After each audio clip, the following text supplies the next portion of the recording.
Welcome to My The Asshole Podcast. Let's get into it.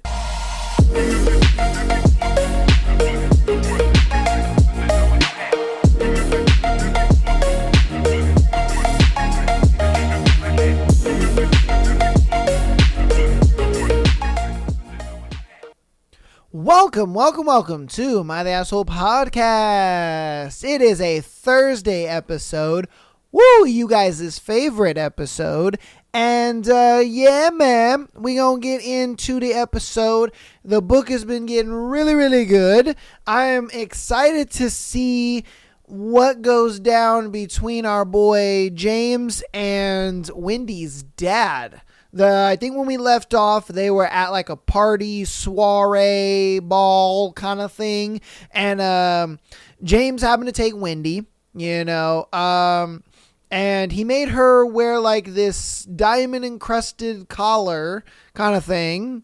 Crazy, but hey, to each its own, I guess. And so Wendy's dad was there, and Wendy's dad was just like, oh, well, I guess this is who my daughter is seeing. And that nigga James was just like, yeah, this my bitch. And I think she was the one that said, yeah, he took my virginity. Correct me if I'm wrong on that one. I think it was him.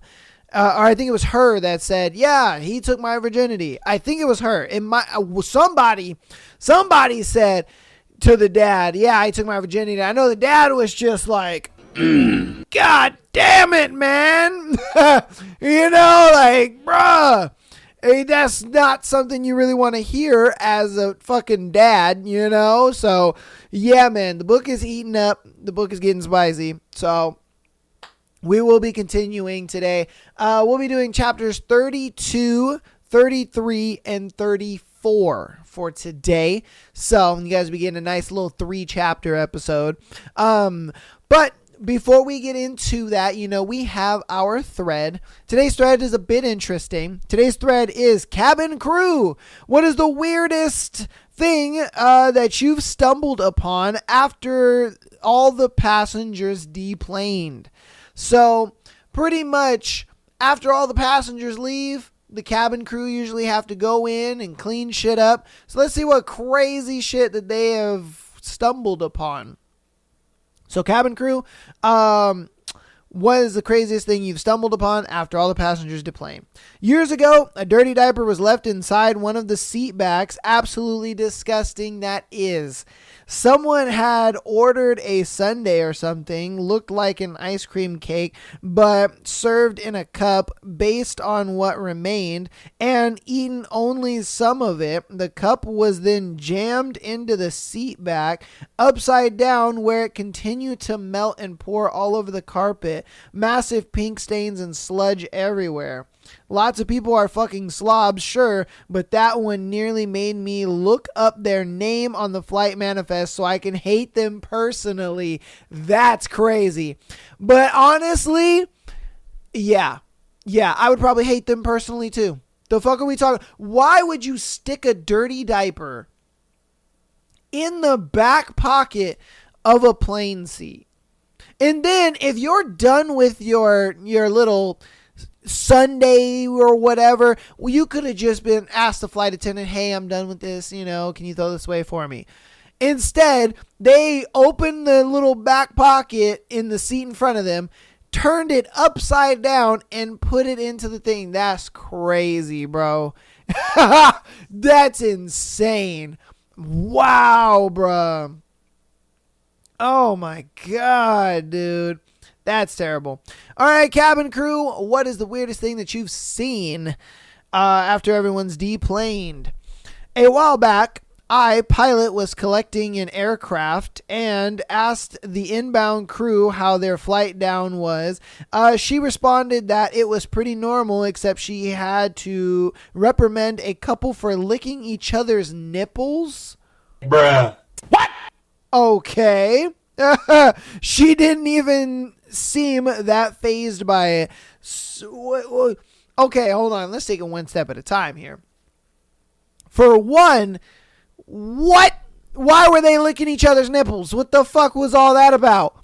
What? That's insane. You're practically in public and there's people just right there, you know? Like, what the fuck?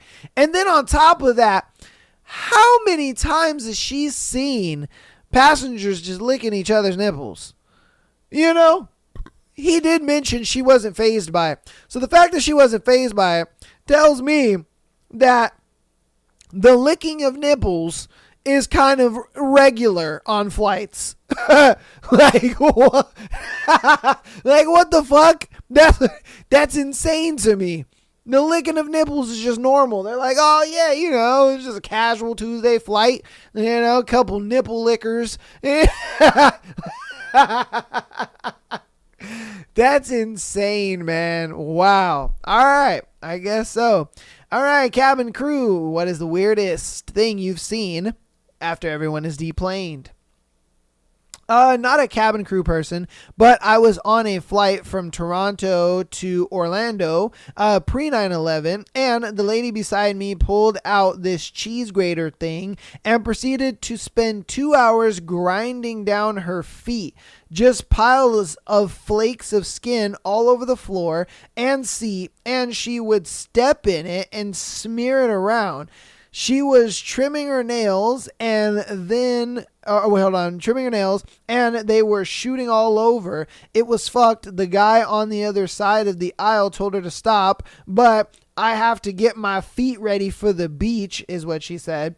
She only stopped after being repeatedly asked by the steward to stop and clean up her mess, which she never cleaned up, and then argued with them the whole offboarding. Nothing like having to step over flakes of feet and toenails when getting off. That's disgusting. So she brought out this cheese grater thing and she was just scraping at her feet and all these dead skin and all this stuff was just falling on the floor. That is disgusting, dude. What the fuck? And then she's just like, oh yeah, I gotta get my feet ready. Get my feet ready for the beach. Like, bro. Like, what the fuck, man? You could have did that shit at home or something. That's disgusting, dude. Absolutely disgusting. This is why I'm sorry, man. I can't work I can't work in like the public anymore. I can't do it. Ever since I stopped working retail, thank Jesus. Oh, bro, I can't do it anymore. The shit, and I mean the shit people do, it's just insane to me. It is absolutely insane to me. I can't, for the love of my life, I just can't deal with it. I will crash out on somebody. You know, like I will crash the fuck out on somebody because, bro, I can't do it. I don't know how y'all do it, but boy, I can't fucking do it, man. Jeez. Cabin crew, what is the weirdest thing you've seen while everyone is off-boarded? I fly for a low-cost carrier in Europe. I've loads of stories, but people leaving weird or random stuff behind. But the one that sticks out the most was a fake leg. Okay. We were aware of a passenger with a prosthetic leg as a PRM agent brought him on board with an amplified, but we would never think he could leave his leg behind. What the fuck? So my man is out here just hopping, you know, like he's just hopping like I don't remember where I left my leg. Like I would think a leg would be pretty important. Unless my man got like a backup one and he just was like, well, I'm going to just hop to the baggage and then I'm going to just whip out my extra leg. Good thing I brought it. Like, you know what I mean? Like, bro, how can you get away with leaving your leg? Like that's something you wouldn't just be like, shit. I forgot my leg. You know what I mean? Like, that's not something you forget, bro. Like, what the fuck? And then my thing is, did he take it off, you know, just to be more comfortable, or did he have to check it in with his baggage or something like that? I don't know. I would love to talk to that guy and be like, man, how did you leave your leg on a plane? How did that go about? Were you just, you know, not paying attention, or was it a thing where you were like, Because how, man? There's no way. Did you have a backup leg or something? That's insane. That is crazy. All right, cabin crew. What's the weirdest thing you've seen while people are off-boarded? I got upgraded on a 2-hour flight a while back. I am sitting across the aisle from a mom and her 2 young sons when I hear, "Mom, I have to go poop." Keep in mind, we're like 8 rows from the closest bathroom, but nah. Instead of escorting her child to the bathroom, she had him stand up in between the seat and the seat back in front of him while she cupped her hands under his ass. The kid shit into her hands. Why? Hey, yo, what the fuck? You didn't have a bag? You know what I mean? Like you didn't have a bag or just, something, maybe like one of those, little toilets that you buy for kids when you're like potty training them and stuff. You know what I mean? They just sit on the toilet and just do their business. That is absolutely disgusting. That is absolutely, she said, just doo-doo in my hands. That's crazy, bro. What the fuck? Yo, the shit people do on planes absolutely will never, and I mean ever, cease to amaze. Yeah, I mean, will never cease to amaze.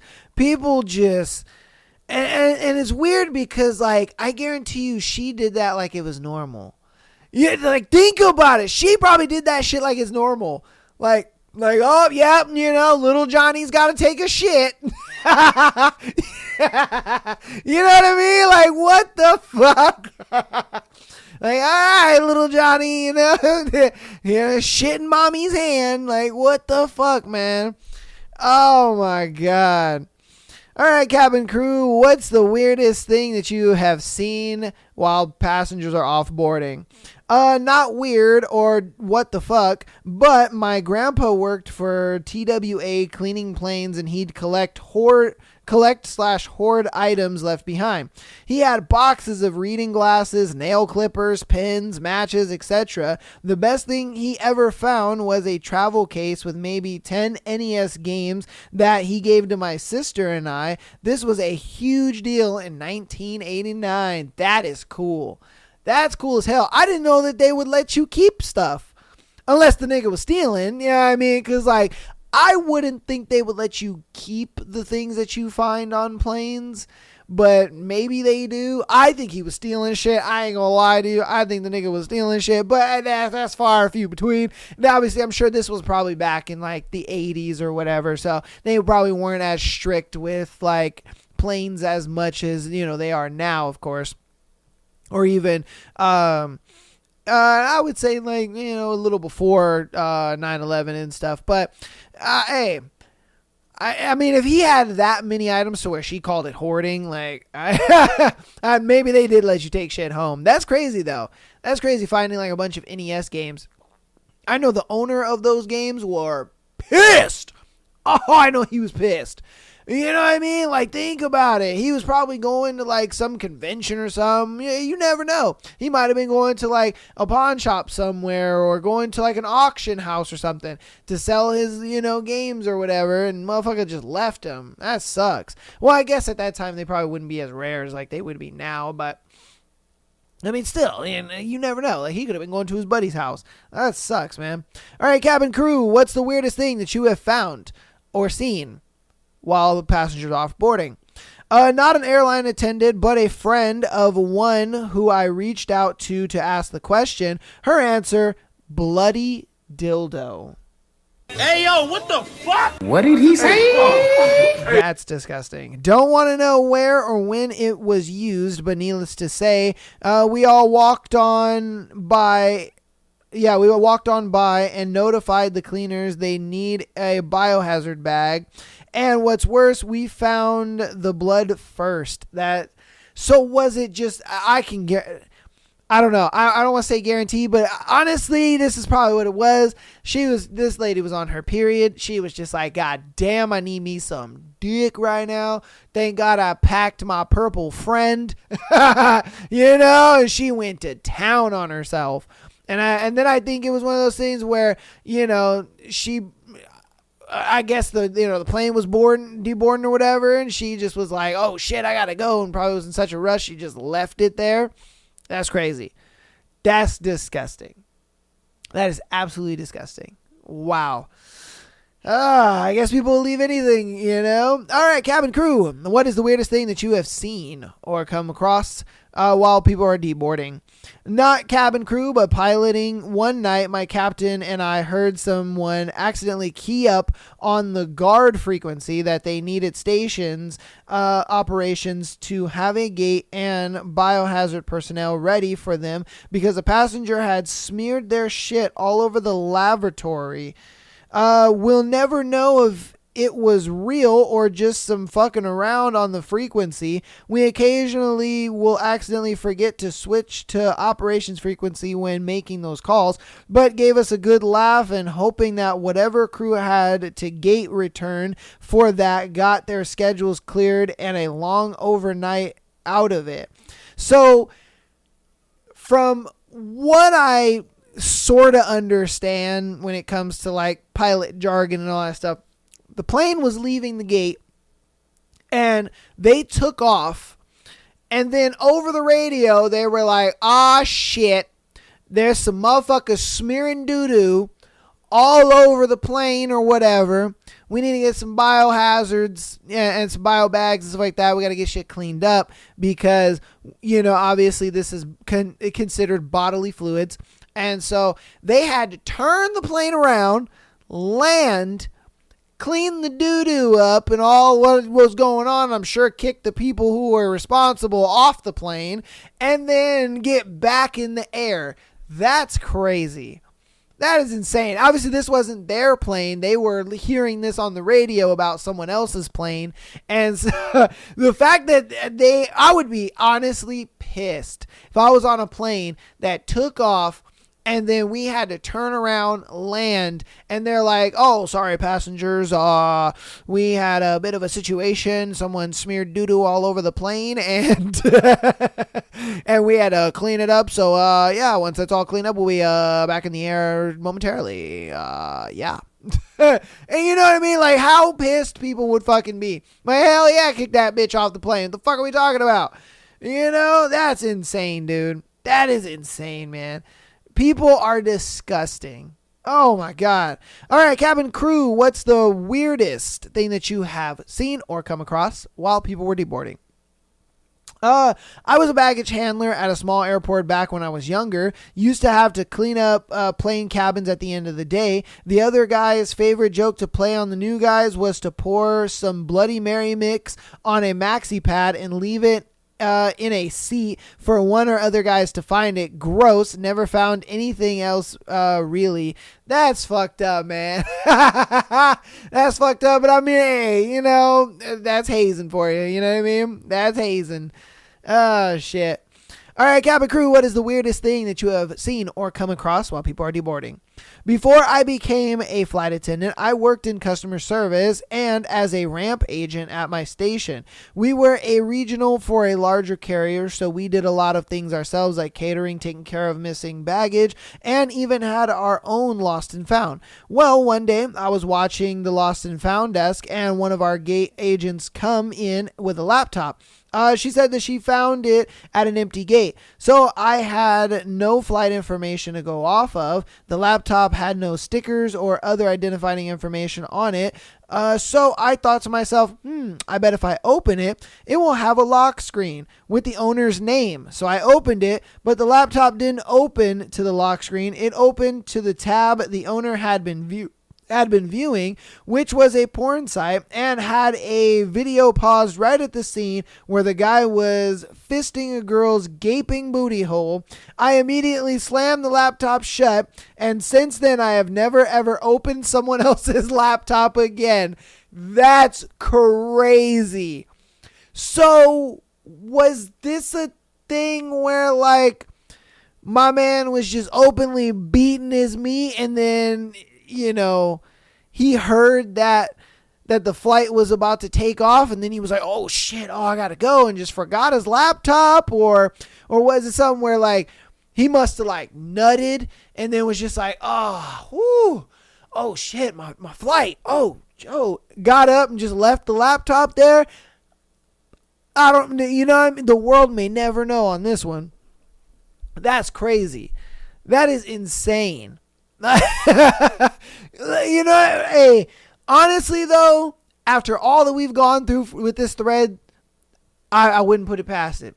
From the bloody dildo to the dirty diapers in the thing to the mom having, you know, her son shit in her hands. Like, people are just insane. They are just insane. Like, I wouldn't put it past homeboy. You know what I mean? The beating his meat in the fucking terminal. You know, like, I would not put it past him. All right. We're going to do 2 more and then we'll get into our book for today. All right, cabin crew, what is the weirdest thing you've seen or come across while while passengers are deboarding? Not necessarily what you asked, but I think story is good. We had a passenger come up to us mid red-eye flight, Reno to Dallas. Another passenger had peed in the aisle right next to her, like stood up, walked 15 feet, peed. Police met the plane and we had no idea what happened, nor did his wife. My friend found $25,000 in a bag left on a plane. They returned it and received a thank you card on behalf of the passenger from the company. Whoa, imagine. I mean, fuck the pee thing. Imagine finding $25,000 on a plane, bruh. Woo! Let me know down in the comments, what would you do? What would you do if you found $25,000 at your workplace and it's just in a bag? Like, I ain't gonna lie to you. I would be like, I found 10 grand in the bag. I ain't gonna lie to you. Man, I'd be like, oh shoot, I found this bag and it's got like 10 grand in it, you know? Like, yeah, there's totally not 15 grand missing. Like, what the fuck? I'd be like, hey, you know what? I'm sick. Like, I gotta go home early, you know? Tummy is just not agreeing with me, you know? Like, I gotta go home. I'm about to go home my 15 grand, but let's go. Hey, man. Hey, it's on like Donkey Kong. I ain't gonna lie to you, man. It's on like Donkey Kong. The fuck are we talking about here? It's shit. I found 25 grand. You know? And they gonna be like, oh, what happened to the other 15? I don't know. I don't know, man. All I did was find the bag, bro. That's all I did. I just found the bag, man. I saw the money in there, you know, and that's when I just returned it.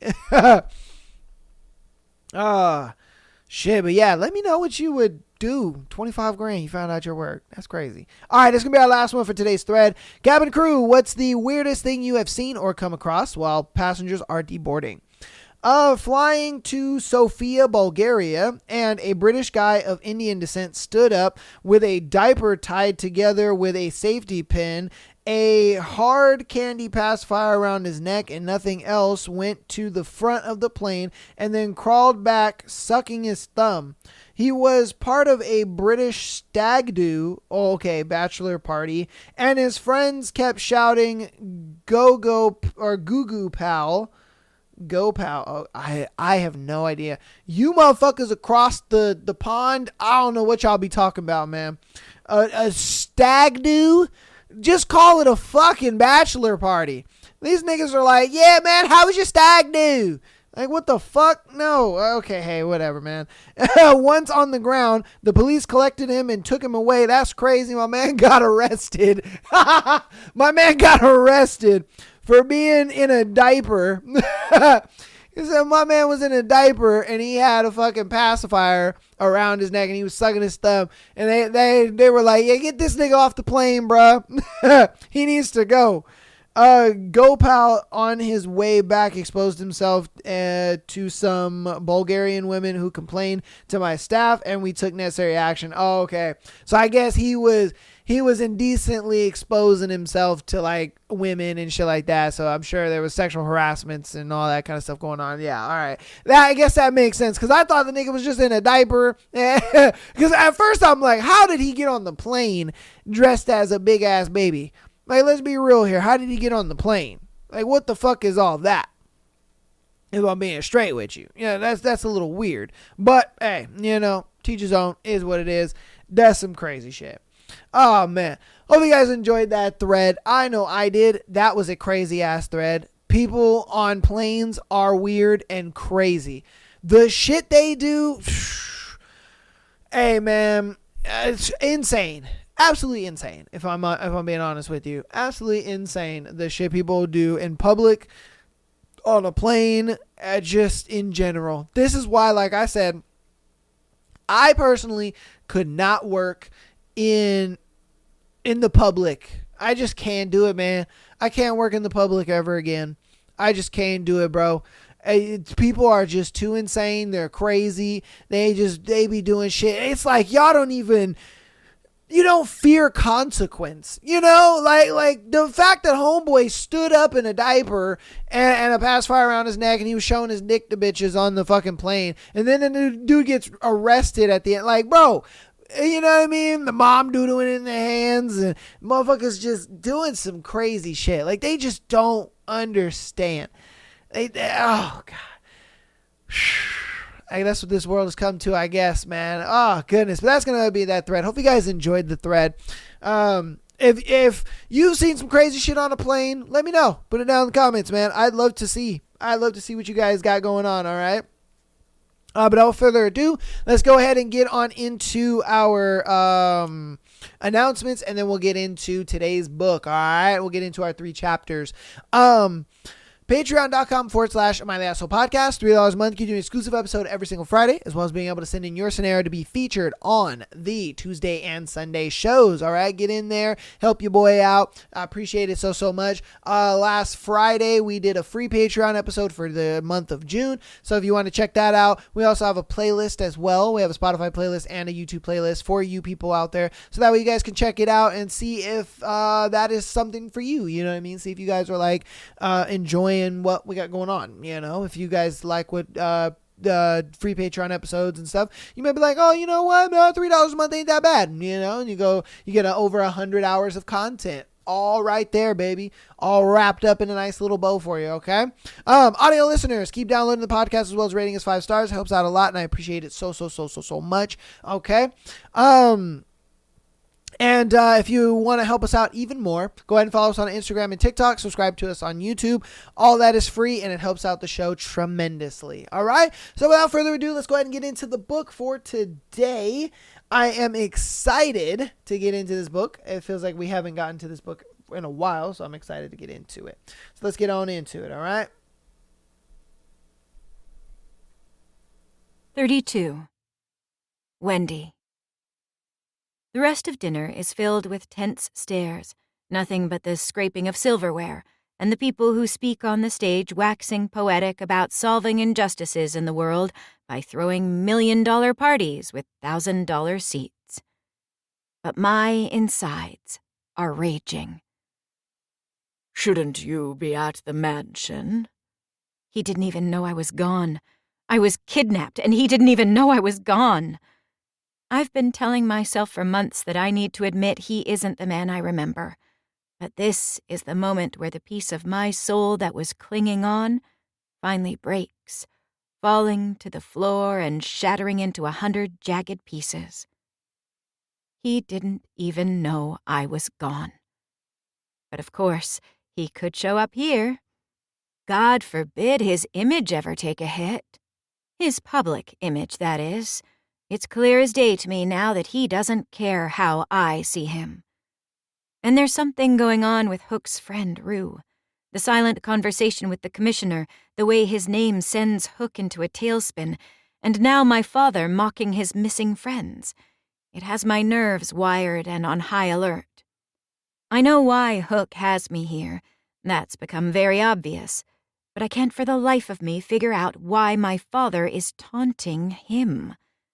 Why he even deals with someone like Hook in the first place.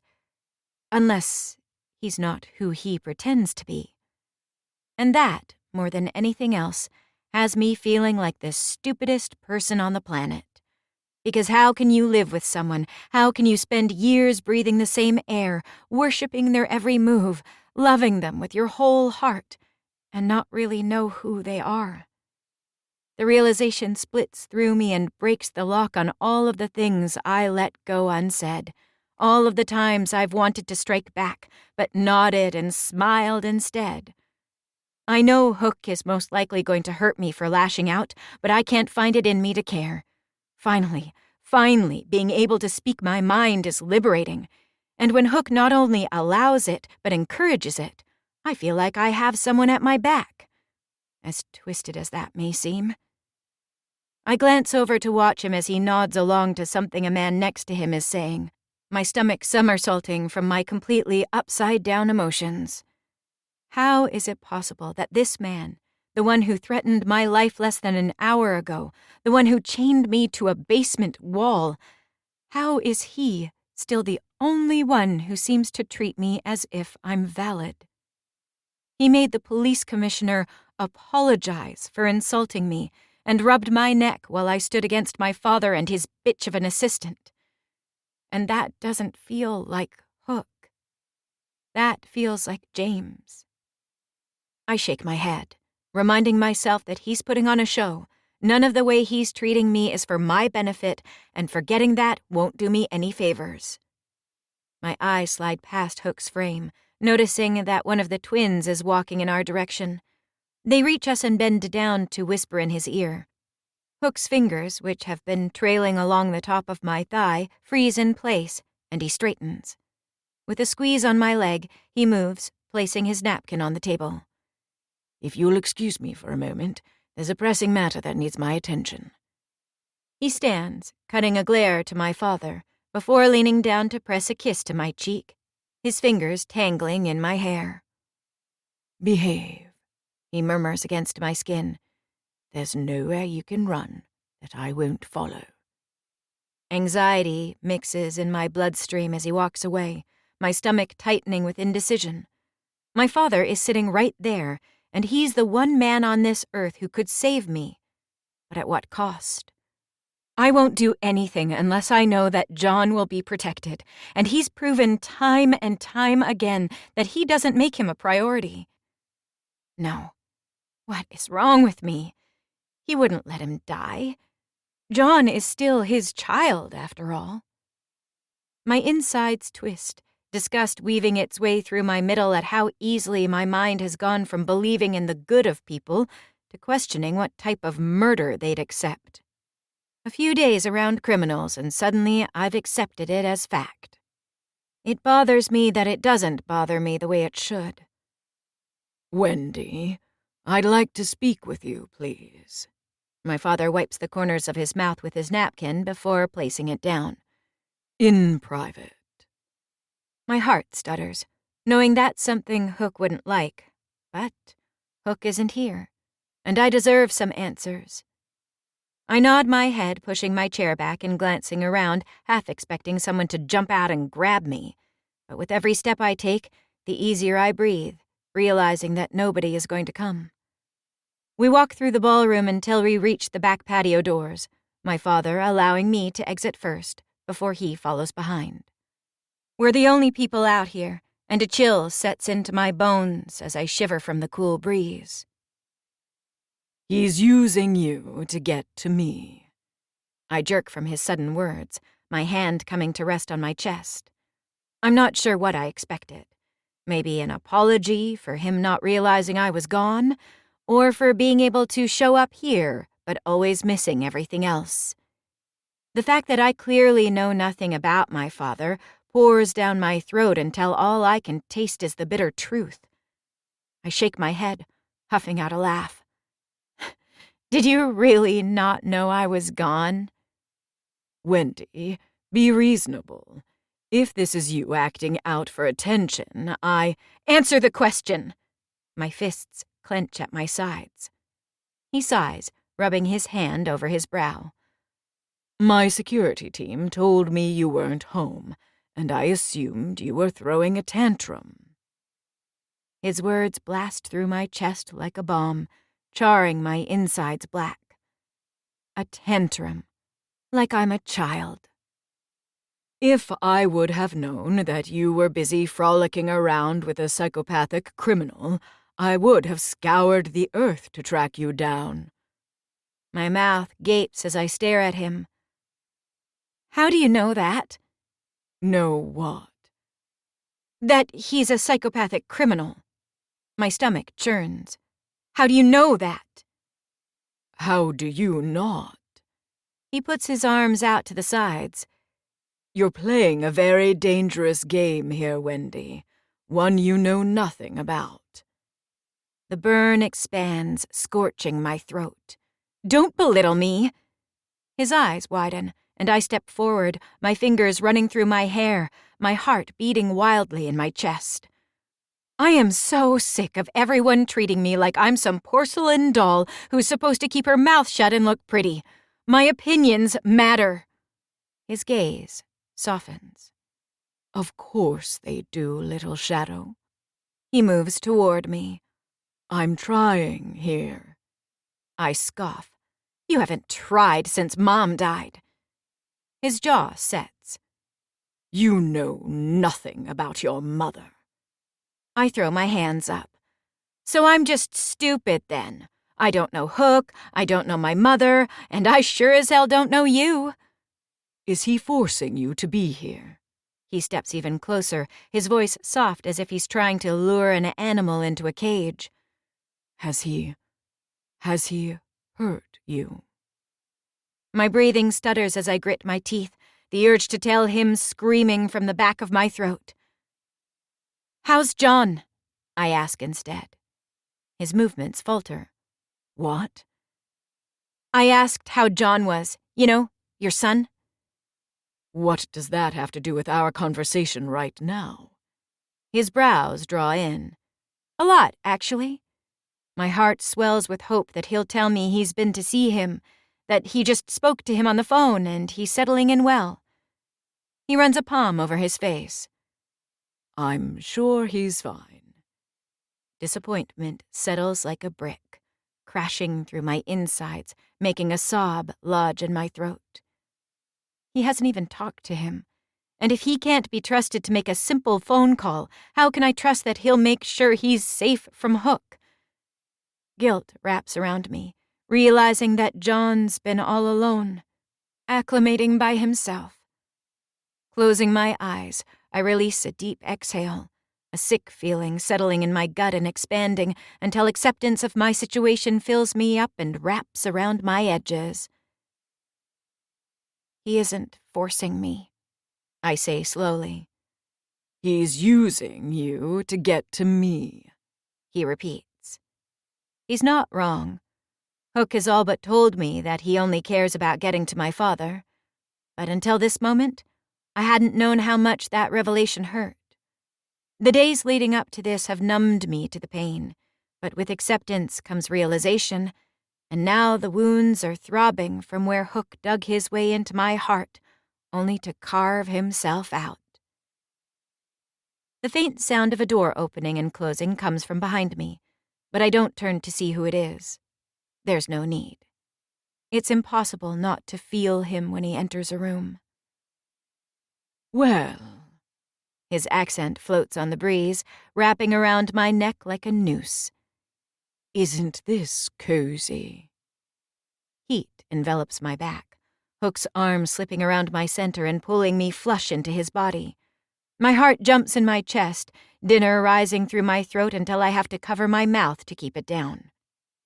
Trying to steal my date, Peter? Or just using her to plan your next foolish adventure? My father's eyes narrow. Whatever you're trying, kid, it won't work. Hook's body stiffens, the heel of his palm pressing against my abs. My hands reach up to cover his forearm, and then, quick as lightning, my head is wrenched to the side, the tendons in my neck stretching until it hurts. I whimper from the pain, my fingernails digging into Hook's skin. Are you trying to get her killed? My heart stutters at his words, my eyes widening as I stare at my father. But all Dad does is smirk, his gaze landing on me. I told you, little shadow. He doesn't care for you. My insides burn. A deep chuckle rumbles in Hook's chest, and it vibrates through my bones, setting my nerves on fire. He leans down, pressing his pillow-soft lips to the middle of my throat, his tongue swiping out to taste my skin. Heat spreads between my legs, followed closely by the revulsion at the fact my body can be turned on by this sick situation. Do not make the mistake of thinking I am like the other men you've dealt with. Hook releases my head, pushing me to the side gently as he stalks toward my father. I do not care for my reputation. I do not care for the money or the businesses you burn. My father's lips turn down, and my head spins, wondering what he's talking about. In fact, there is nothing you can steal from me that you haven't already taken. He steps closer until he towers over my father's frame. These are my streets, he continues, and I've been waiting so patiently for you to come and play. His hand reaches in his pocket, the brown handle of his knife making my insides curdle with fear. My heart catapults into overdrive, my feet moving before I can stop them, and I run, shoving myself between them, my father stumbling back a step. "Don't," I beg. "Please, just don't hurt him." Hook's eyes widen slightly, but he stands stoic, a slow grin creeping on his face. His fingers reach out, brushing down my jaw. So loyal. He looks behind me to my father. And where are your pleas, Peter? His brows rise. Or maybe you'd rather I spill her blood to cover your sins. Silence. Deafening, heartbreaking silence. Hook's eyes lock on mine, and I hold his stare, my stomach rising and falling along with the uneven beats of my heart, my nostrils flaring from the agonizing pain of my chest, cracking in half. He exhales, bending his neck to the side until it cracks, and then nods, reaching his hand out. Very well. Relief pours through my veins, my body trembling as I place my palm in his. He tugs, and my body flies into him. My fingers press against his chest, his arm wrapping around my lower back, and his mouth finding my ear. I want you to memorize this moment, darling. Remember how it feels to realize your father was willing to let you die in order to save himself. And then he whisks me away, while my soul shatters to dust. 33. Wendy. Hook is silent in the limo ride, but I can feel the rage pouring out of him and infusing the air. It's thick, suffocating. My eyes flick from him to the streets whizzing by, wondering if he's angry with me and asking myself why I care. The car turns the street corner and my breath stalls in my lungs as the familiar landmarks come into view. I know this street, and it isn't the marina. "You said you wouldn't bring me back here," I rush out, panic seizing my insides. "And you said you wouldn't misbehave." He picks invisible lint from his suit. My jaw drops. "I didn't. I did everything you asked for." "You think gallivanting off with your father was something I would ask for?" He snaps. My heart drops to my stomach. I swallow. "That had nothing to do with you." I cringe, knowing how pathetic it sounds even to my own ears. He chuckles. "Darling, if you expect me to believe that, then you're truly a stupid girl." My teeth grind, fists clenching. "I am not a girl." His head tilts. "Just stupid, then?" I breathe deeply through my nose, trying to stem the roiling in my gut when I imagine being tossed back into that dark dungeon of a room. "Please, I don't want to be back in that basement." He sighs, his fingers rubbing at his jaw. "You're not." My head snaps up, relief flooding through me. I'm not. The car rolls to a stop, blues and reds flashing over my skin through the windows. What in the world? The door opens and Hook steps out, his hand appearing in front of me. My heart jolts when I place my palm in his, allowing him to pull me from the car. He's a dichotomy, threatening my life in one breath and being a gentleman in the next. It's terrifying how he can do both so flawlessly, as if they're integral parts of him, coexisting peacefully as one. It tosses everything I've ever been taught about good and evil out the window until it skews and blurs in my brain. Shock spirals through my center as I exit the car, my breath whooshing from my lungs. The smell of ash is strong in the air, making my nose tingle from the stench. There are fire trucks and ambulances, a few cop cars off to the side. And the JR is gone. Burned to the ground, nothing left but rubble. My hand reaches up to cover my mouth. Oh my God, what happened?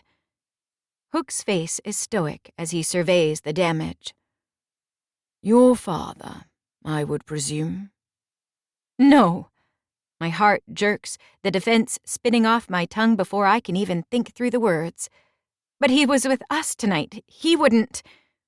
Hook looks at me then, and my words die out, the memory of this evening replaying in my head. I swallow around the sadness building in my gut and spreading through every limb.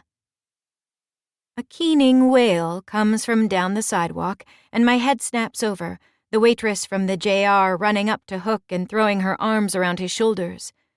My chest pulls as I watch them embrace, but I step away, allowing them their moment. What do I care if they provide each other comfort? Hook's arms come up slowly, peeling her off him. Mora. Hook, it was terrible. I don't know, she hiccups. I have no clue what happened. One second everything was fine, and the next... She covers her mouth, breaking down again in sobs, and I glance around, my stomach sinking, hoping that no one was hurt inside. But I can't help feeling relief, too, at the fact that if there's no JR, then there's no basement with shackles and chains. We don't stay at the site for long before Hook has us back in the limo and on his yacht. Somehow we ended up lying on his bed, still in full evening wear, not speaking, barely moving at all. My mind replays the past few days, going back and forth over everything, wondering if what Hook says is true, if my father really is the one responsible for so much damage. My stomach turns, and my heart kicks against its cage. Are you really going to kill me? I ask, staring up at the ceiling. His fingers are locked together, resting on his abdomen, rising and falling with his even breaths. I haven't decided yet. A heavy knot twists in the center of my chest. Do you really think my father did it? He sighs, his hand rubbing across his forehead, his eyes pinching closed. Darling, your questions are becoming very tiresome. I bite the inside of my cheek until I taste blood, holding back the words that are dying to spew out. I risk a glance at his face. Sadness sneaks through his features. Subtle, but there in the way his eyes turn down, and how the silence sticks to his skin, an aura of melancholy, almost as if he's mourning. I'm sorry about your bar, I whisper. It wasn't mine. My brows raise, surprise flickering in my chest. Oh, I just assumed... It was Rue's. I chew on my lip, nodding. And Rue is... where? His head turns, hair mussing slightly on his pillow, his gaze sizzling as it sits on my skin. I stay stock still, hoping that he finds whatever he's looking for. His tongue swipes over his bottom lip. Dead. The word even though I expected it, hits me like a sledgehammer. Conversations from the evening slotting together like missing pieces of a puzzle. Rue's dead, and my father asked where he was with a smirk on his face. Anger and disbelief war inside me, clashing together in a cataclysmic explosion of grief. Grief for the man who raised me. Grief for the father I've lost. I don't apologize for Rue's death. Something tells me Hook wouldn't appreciate the words, that they'd tip the scale of his anger against me, and the last thing I want to do is upset him even more. Not when we found some weird type of balance, a temporary truce. When I was a little girl, I start.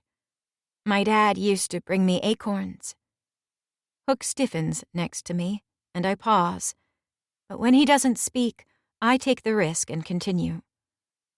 It was this stupid thing, really.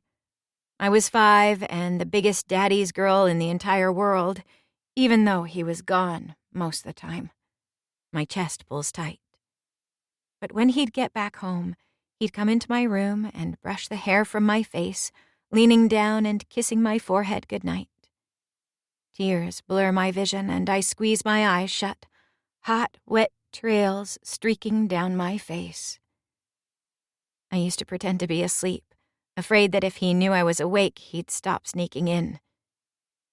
A knot lodges in my throat and I hesitate, not sure I'll be able to get the words out. What were the acorns for? Hook's voice is low and raspy, his eyes staring straight ahead. I smile. I used to have breakdowns whenever he'd leave, worried he'd fly away and never come home. One night when he was saying goodbye, something fell through my open window, and when I woke up in the morning, he had placed it on my end table with a note, promising he'd return. I laugh, shaking my head.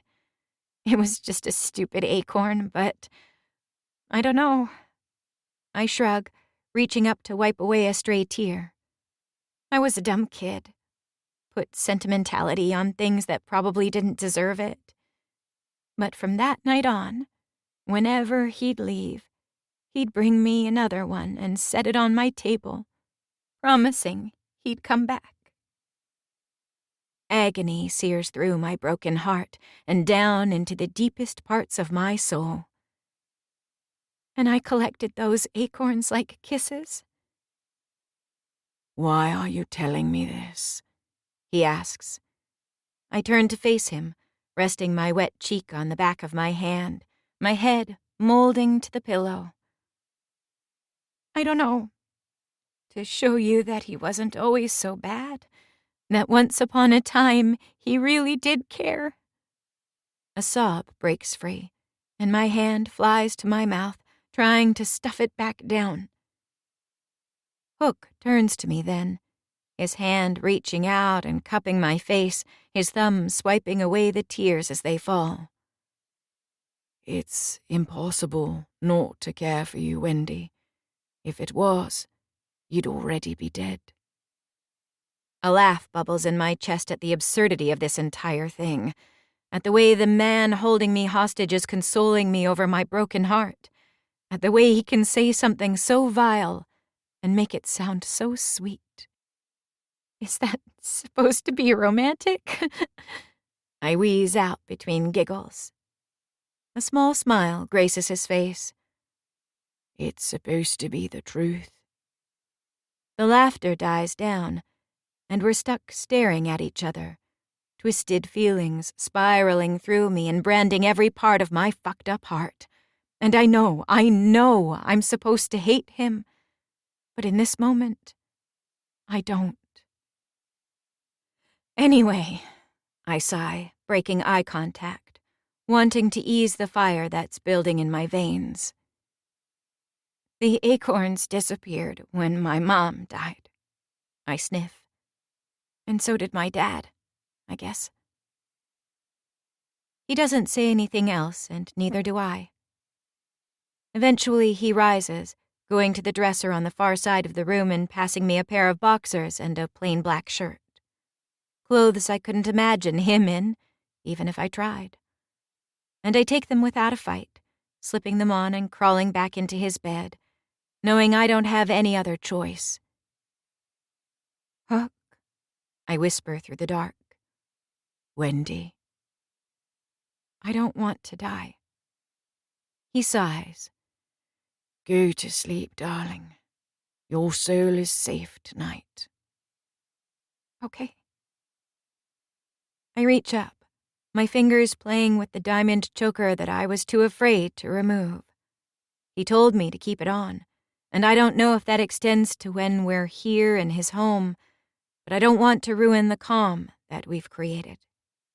I've been on the end of his ire before, and I have absolutely no desire to be there again. "Huck," I say again. The room stays silent. My stomach feels like lead, but I know if I don't get the words out now, I may not get another chance. "I watch you, when you think no one can see. My fingers move, tangling together underneath the covers. And if my father has something to do with what makes you look so sad." I reach out blindly, the side of my hand bumping into his. "I see you. I just wanted you to know that." He doesn't respond, but he doesn't move my hand either. And that's how we stay until I fall asleep. 34. James. I lie in bed watching the even rise and fall of Wendy's chest, admiring the way she looks so peaceful even as she whimpers in her dreams. There will be no sleep for me tonight. All of my previous plans when it comes to Peter have been tossed out of the window, rage coursing through my veins, moulding into my cells and cementing into my heart. The JR is gone. Burned to a crisp, nothing but rubble and dust, and while everyone made it out safely, nothing else has been recovered. Not that I keep anything of importance there. When you work outside the boundaries of the law, you learn quickly that keeping things where people expect them to be never works in your favour. Still, the JR was our biggest front to clean the money, and in the end, it had more of a personal meaning. It was where I grew up, where I learned how to be Hook instead of just a monster bred inside a cage. Sure, there are other businesses we own, a few strip clubs on the edges of the city, and a nightclub in the centre of town. But the JR was home. Add to that fact, I'm not sure what to do now with Wendy. I overestimated her and her father's relationship, stupidly assuming that the papers were telling the truth as they waxed poetic about their bond. But no man who has any sense of love in his heart would allow his daughter to stand in front of a killer and beg them for his life. Pathetic. I no longer believe she betrayed me. Yet for some reason, I don't want to let her go. But if Peter Michaels thinks he can come into my town, steal my drugs, burn my businesses, and kill my people without facing my wrath, he's in for a nasty surprise. I slip from the bed, leaving the room and locking the door behind me as I walk into the kitchen, stopping short when I see Smee sitting at the island, a cup of tea in his hand. "I thought you said you were leaving for the night." Smee turns, the red beanie on his head slipping back as he smiles. "I got done with things earlier than I thought. Do you need something?" He lifts his mug. "Cup of tea?" I shake my head. "No, I have business to attend to. Listen, Wendy is here and she is not to leave this boat. Understood?" Smee's eyes glance down the hall before looking back at me. "Everything okay, boss man?" I nod. "If she causes problems, call me immediately. You are not to touch her under any circumstances." He takes another sip from his cup. "Understood." "Good man," I grin. I'm almost out of the room when I hear it. Tick, tick, tick. My head grows dizzy, heart pumping so fast my veins feel like they'll burst. I slowly spin on my heels, my eyes zoned in on where Smee is playing with something on the kitchen counter. "Smee," I say slowly, my hands trembling against my sides. "What is that noise?" Smee glances up, the side of his mouth lifting.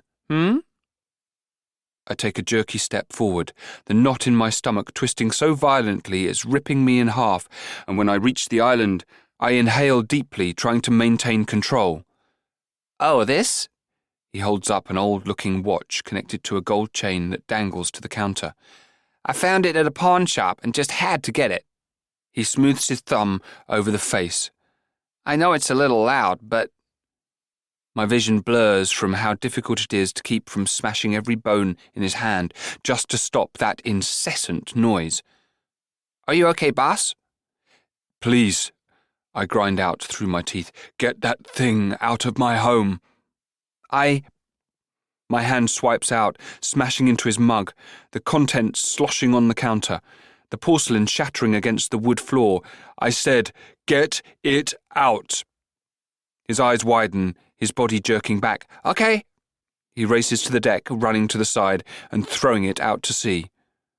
Closing my eyes, I focus on the beautiful silence, taking deep breaths as the red haze recedes, allowing me to regain control. Smee walks back in, his eyes darting from me to the shattered contents on the floor. I crack my neck, exhaling a heavy sigh. "Do not ever bring a clock on this yacht again, do you understand?"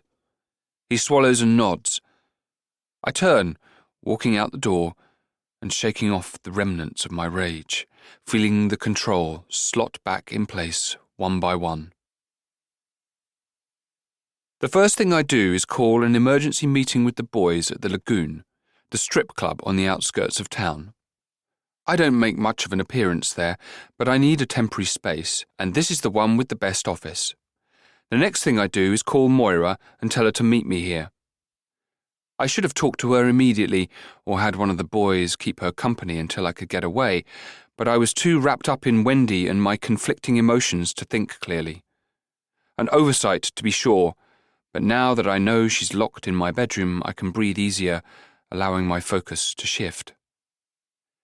30 minutes after the boys have their marching orders, Moira saunters into the office, her eyes gleaming and her lips painted that garish red.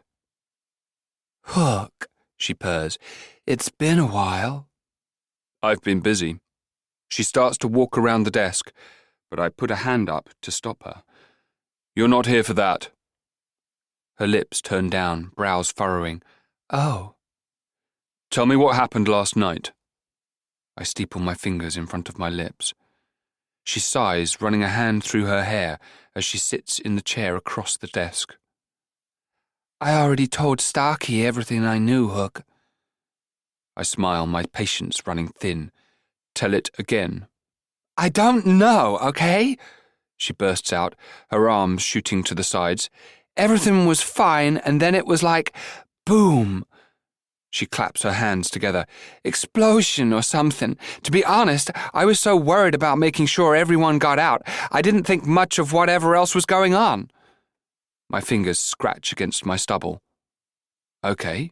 She smiles. "Okay." I point to her.